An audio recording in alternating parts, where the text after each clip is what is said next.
NDA को बहुमत मिल चुका है, अब बारी है सरकार बनाने की। और सरकार बनाने के लिए अब साथियों को साथ रखना बेहद जरूरी है। लेकिन इस बीच सबसे ज्यादा चर्चा हो रही है उत्तर प्रदेश की, और सब यही जानना चाह रहे हैं कि उत्तर प्रदेश के मुखिया योगी आदित्यनाथ क्या कुछ सोच रहे हैं, क्या कुछ कह रहे हैं जो ये एनडीए को बहुमत मिला है उस पर। लेकिन उससे पहले मैं आपको यह बता दूं कि जैसे ही उत्तर प्रदेश में खराब प्रदर्शन योगी आदित्यनाथ को दिखा, उन्होंने तुरंत मीटिंग बुला ली और मीटिंग में पहुंचे डिप्टी सीएम केशव प्रसाद मौर्य और तमाम बड़े नेता। अब इसके बाद यह कहा जा रहा है कि योगी आदित्यनाथ इस मीटिंग में यह तय कर चुके हैं कि आगे उनको जवाब किस तरीके से देना है, साथ ही मंथन भी हो रहा है कि गलती कहां हुई। लेकिन इस बीच योगी आदित्यनाथ ने कहा क्या, पहला रिएक्शन भी उनका आ गया है। हालांकि उन्होंने एक्स पर एक पोस्ट किया है और उसमें उन्होंने उड़ीसा, आंध्र प्रदेश का जिक्र किया है, साथ ही प्रधानमंत्री नरेंद्र मोदी का भी जिक्र किया है। जनता जनार्दन को धन्यवाद देते हुए उन्होंने लिखा है, भारत की जनता जनार्दन ने लगातार तीसरी बार एनडीए को स्पष्ट बहुमत प्रदान किया है। अरुणाचल प्रदेश, ओडिशा और आंध्र प्रदेश में एनडीए को पूर्ण बहुमत का जनादेश प्राप्त हुआ है। यह आदरणीय प्रधानमंत्री श्री नरेंद्र मोदी जी की नीति, नेतृत्व और निर्णयों पर देश की जनता के विश्वास की मुहर है। सभी विजयी प्रत्याशियों को हार्दिक बधाई। परिवार भाव के साथ जुटे भाजपा एनडीए गठबंधन के सभी कर्मठ कार्यकर्ताओं, पदाधिकारियों का धन्यवाद और जनता जनार्दन का आभार। भारत माता की जय। तो इस ट्वीट में उत्तर प्रदेश के मुखिया योगी आदित्यनाथ अरुणाचल प्रदेश, ओडिशा और आंध्र प्रदेश में जो विधानसभा में बहुत अच्छे परिणाम एनडीए को मिले हैं उसके लिए जनता जनार्दन को धन्यवाद कहा। इसके अलावा प्रधानमंत्री नरेंद्र मोदी के नेतृत्व में एनडीए ने जिस तरीके से 290 से ज्यादा सीटें जीतकर एक बार फिर से अब सरकार बनाने के लिए प्रयास करना शुरू कर दिया है, उसके लिए जनता जनार्दन को धन्यवाद कहा। और योगी आदित्यनाथ ने यह भी कहा कि जिस तरीके से आपने हम पर विश्वास किया, तीसरी बार हमें चुना है देश की सेवा के लिए, उसके लिए आप सभी का धन्यवाद और भारत माता की जय। गौरतलब है कि उत्तर प्रदेश में कुछ प्रदर्शन अच्छा रहा नहीं है। 80 की 80 बात हो रही थी कि 80 की 80 सीटें जीत लेनी है, और ये बात आज की नहीं है। लगभग 1.5 साल पहले अमित शाह पहुंचे थे कौशाम्बी और उन्होंने पहली बार वहां से कहा कि अब की बार यूपी में 80 की 80। और फिर एग्जिट पोल जब 1 जून को आए तो फिर यह कहा गया एग्जिट पोल में कि 70 सीटें तो मिल जाएंगी। मतलब अखिलेश यादव साफ थे, कांग्रेस साफ थी। लेकिन जब नतीजे आए तो उससे शॉकिंग न्यूज थी बीजेपी के लिए, क्योंकि 40 सीटें भी नहीं मिली। और दूसरी तरफ अखिलेश यादव ने वो कर दिखाया जिसकी उम्मीद उनसे थी नहीं। कांग्रेस, जिसके पास विधानसभा में केवल 2 विधायक, इतने बड़े राज्य में एक भी सांसद नहीं, उसने इतना बेहतरीन प्रदर्शन कर दिया। और अब कांग्रेस के नेता भी कह रहे हैं कि हमारे कोर वोटर उत्तर प्रदेश में वापस लौट आए हैं। ऐसे में बहुत अहम हो जाता है कि योगी आदित्यनाथ क्या कुछ सोचते हैं, और जो कुछ भी उन्होंने सोचा उसको उन्होंने ट्वीट किया, हमने आप तक उनकी खबर पहुंचा दी। फिलहाल उन्हें दिल्ली भी बुला लिया गया है। अब दिल्ली में एक मीटिंग होगी, आगे सरकार कैसे चलानी है, साथियों को कैसे साथ रखना है, इस पर चर्चा होगी। और इस बीच योगी आदित्यनाथ की मुलाकात प्रधानमंत्री नरेंद्र मोदी, जेपी नड्डा, अमित शाह से होगी, बीजेपी के और नेताओं से होगी, संगठन के नेताओं से होगी। तो फिलहाल योगी आदित्यनाथ के पहले बयान पर परिणाम आने के बाद आपका क्या कुछ कहना है, अपनी राय कमेंट कर हमें जरूर बताएं। वीडियो को लाइक कीजिए, कमेंट करना ना भूलिएगा। चैनल को अभी तक आपने अगर सब्सक्राइब नहीं किया तो आपका सबसे पहला काम यही है कि चैनल को सब्सक्राइब कर लेना है और लगातार बने रहना हमारे साथ, क्योंकि सब खबरें आपको यहीं पर मिलेंगी, जो कुछ भी होगा शपथ ग्रहण और उसके बाद तक के।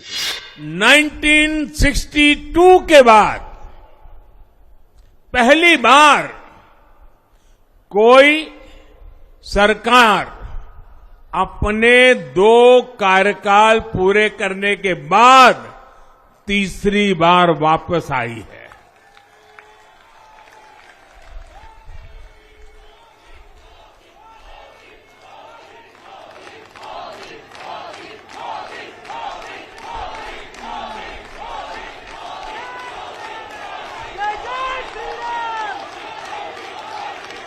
राज्यों में जहां भी विधानसभा के चुनाव हुए वहां पर एनडीए को भव्य विजय मिली है। चाहे वो अरुणाचल प्रदेश हो, आंध्र प्रदेश हो, उड़ीसा हो या फिर सिक्किम। और इन राज्यों में कांग्रेस का सुपड़ा साफ हो गया है।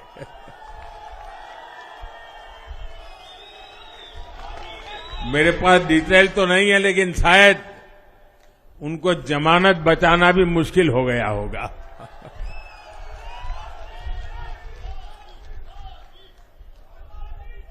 भाजपा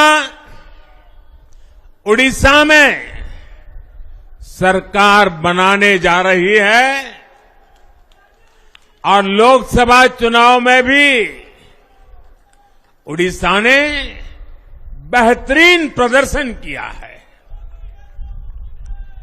ये पहली बार होगा जब महाप्रभु जगन्नाथ की धरती पर बीजेपी का मुख्यमंत्री होगा।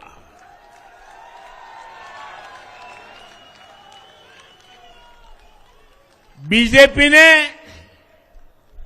केरला में भी सीट जीती है। हमारे केरल के कार्यकर्ताओं ने बहुत बलिदान दिए हैं।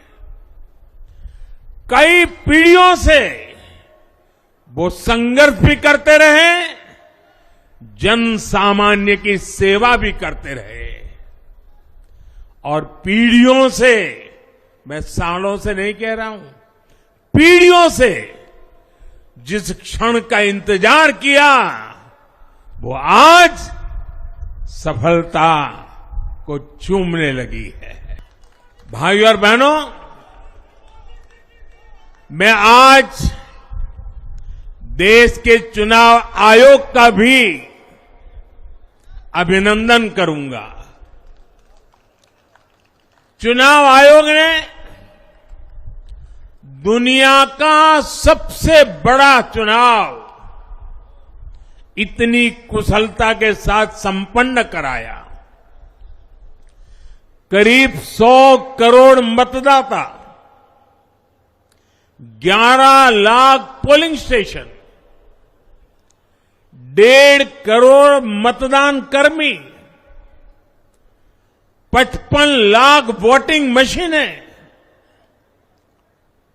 हर कर्मचारी ने इतनी प्रचंड गर्मी में अपने दायित्व को बखूबी निभाया। हमारे सुरक्षा कर्मियों ने अपने कर्तव्य भाव का शानदार परिचय दिया।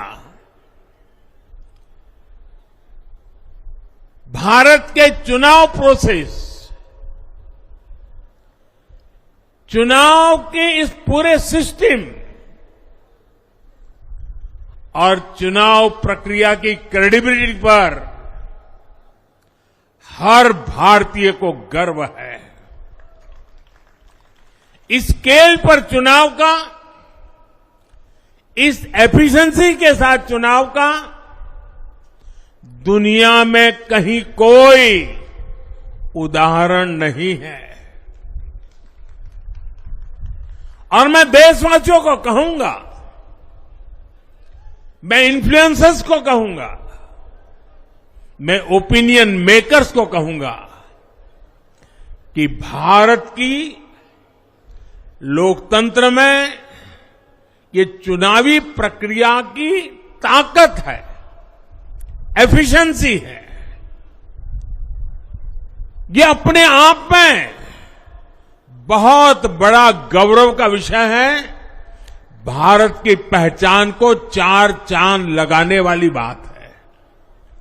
और ऐसे जो भी लोग हैं जो दुनिया में अपनी बात पहुंचा सकते हैं, उन सबसे मैं आग्रह करूंगा कि भारत के लोकतंत्र के इस सामर्थ्य को विश्व के सामने बड़े गर्व के साथ हमें प्रस्तुत करना चाहिए।